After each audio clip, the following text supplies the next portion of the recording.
You know, from the hills of Perry County, Pennsylvania, we have with us tonight a woman who deeply desires to inspire and to share Jesus with everyone that she meets. She'll be coming in riding two beautiful Gypsy Vanner mares, Ariel and Tiana. Yep. Once we get the high sign, ladies and gentlemen, I want you to let her hear it as she makes way into the arena on these two beautiful horses, riding Roman style. Would you please make welcome Sadie Fisher.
a question or a challenge for y'all.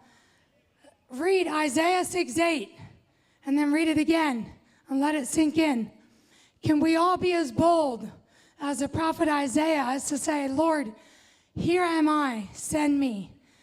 I want to face you with that challenge starting now.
Ladies and gentlemen, one more time, Sadie Fisher.